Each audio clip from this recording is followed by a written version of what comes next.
Chasing the Sun 2, folks, the documentary series which follows the Springboks on their 2023 Rugby World Cup campaign is out. What is it? What's the kind of storyline, at least from episode 1, which I have seen just recently? Who do we kind of get to hear from?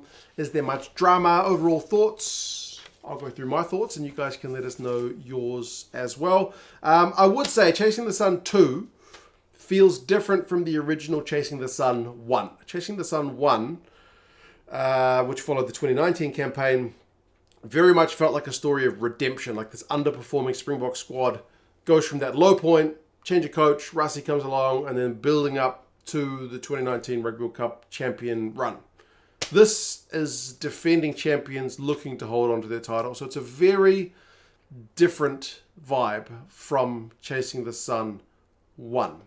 And I will also say, if you've seen another recent rugby documentary, the Netflix series Full Contact, it's also very different from that series, because that series, which I think was looking to appeal more to the general audience rather than a rugby audience, that one very much looks to like target drama, contrived drama at times, right? Drama between Gregor Townsend and Finn Russell. Can the coach control the maverick player who's going to, get his team success, that kind of stuff.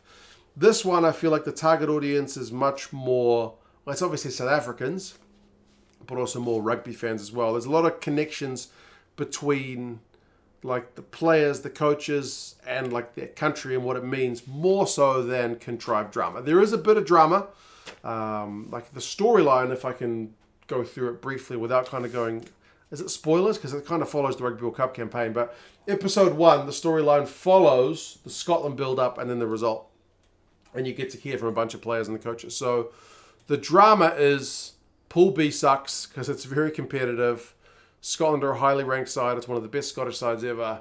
And people are calling the Springboks, from the bloody breakdown, are calling the Springboks predictable and boring. So how are they going to kind of match up with this? And in the first half of the game, it was tough battle. Finn Russell kicks a penalty. Springboks have been conceding a few scrum penalties. Manie Libbok's goal kicking is a little bit wayward. Can they come out and get a result? Obviously, we know they do. That's basically the storyline. But, you've seen that at the World Cup. The value, I think, in this series comes from the insights you get from the players. And boy, do you get to hear from a lot of the players. Like, you get to hear from at least, and I'm probably missing some, Etzebeth, Dwayne Vermeulen, Frans Malherbe, Makazole Mapimpi, Kanan Moody, Trevor Nyakane, Trevor Kitsoff, Damon Delende, Jesse Creel, Dion Fourie, Quokka Smith, Faf de Klerk, Manie Libbok, Oxen Shea, Achia Snyman, Damien Willemse, I think Sio Khaleesi and Peter Steph du Toit, plus the coaches Rassie and Jacques and Felix Jones and more. There's more, I forgot. Matt Pearce and Sonny Bill Williams, they all appear to give a kind of few words on what's going on. So all that kind of stuff, I think, adds the value, because you're not learning anything new in terms of the World Cup storyline. Bongi is also there as well, because you know what happens. You know Scotland's going to lose to the Springboks in their first game, but you get that extra level of kind of depth and stuff, like fly on the wall stuff, which you haven't seen before, which is really interesting. A lot of F-bombs, so maybe not a show you want to watch around the little kids if you have... a desire to keep them away from the F-bombs, basically. There's a lot of F-bombs. But they seem to work, because the halftime team talk, Rassie was not happy with the way that the Boks were playing, and they certainly turned it around in the second half, and the F-bombs seem to be a part of that. So, you get to hear from a lot of the players. The two players they focus on in the first episode more, Dwayne Vermeulen and Manie Libbok.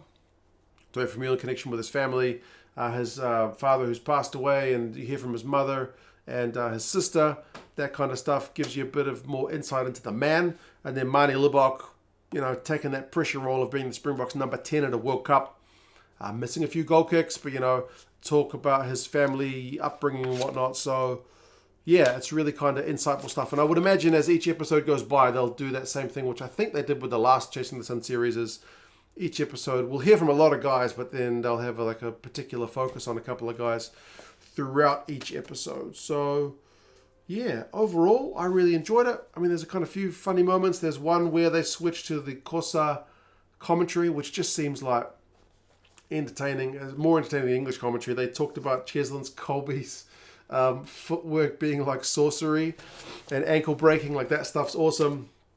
As I said, you get to hear the halftime team talks, the pre-match team talks, that kind of stuff. As I said, just kind of, it adds value to your kind of memory, and it brings back a bunch of memories from the World Cup, which is, as we sit here, still a few years away from a World Cup, a bit of kind of overall value. So yeah, I for one certainly enjoyed the the first episode of Chasing the Sun 2. We'll see how the rest of the episodes go. I would recommend checking it out if you're able to get access to it. But yeah, certainly an entertaining series, which I think focuses a little bit less on the drama, a little bit more on the people, and a little bit more on the rugby. But anyway, and the F-bombs. But yeah, if you guys seen it, let us know your thoughts, and